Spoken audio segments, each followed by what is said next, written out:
కీర్తనల గ్రంథం 21వ అధ్యాయం. ప్రధాన గాయకునికి దావీదు కీర్తన. యెహోవా రాజు నీ బలమును బట్టి సంతోషించుచున్నాడు, నీ రక్షణను బట్టి అతడు ఎంతో హర్షించుచున్నాడు. అతని మనోభీష్టము నీవు సఫలము చేయుచున్నావు, అతని పెదవులలో నుండి వచ్చిన ప్రార్థన నీవు మానక అంగీకరించుచున్నావు. శ్రేయస్కరమైన ఆశీర్వాదములతో నీవు అతనిని ఎదుర్కొనుచున్నావు. అతని తల మీద అపరంజి కిరీటము నీవు ఉంచి ఉన్నావు. ఆయుష్షు నిమ్మని అతడు నిన్ను వరమడుగగా నీవు దానిని అతనికి అనుగ్రహించి ఉన్నావు. సదాకాలము నిలుచు దీర్ఘాయువు నీవు దయచేసి ఉన్నావు. నీ రక్షణ వలన అతనికి గొప్ప మహిమ కలిగెను. గౌరవ ప్రభావములను నీవు అతనికి ధరింపజేసి ఉన్నావు. నిత్యము ఆశీర్వాదకారకుడుగా ఉండునట్లు నీవు అతని నియమించి ఉన్నావు.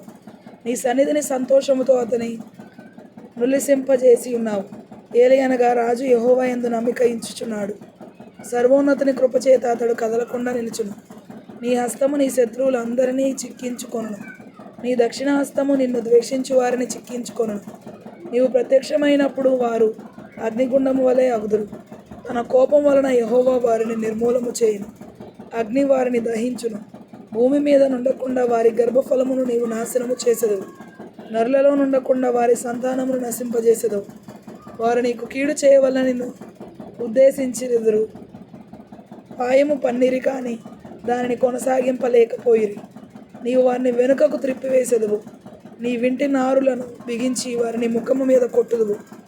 యెహోవా నీ బలమును బట్టి నిన్ను హెచ్చించుకొనుము. మేము గానము చేయుచు నీ పరాక్రమమును కీర్తించెదము.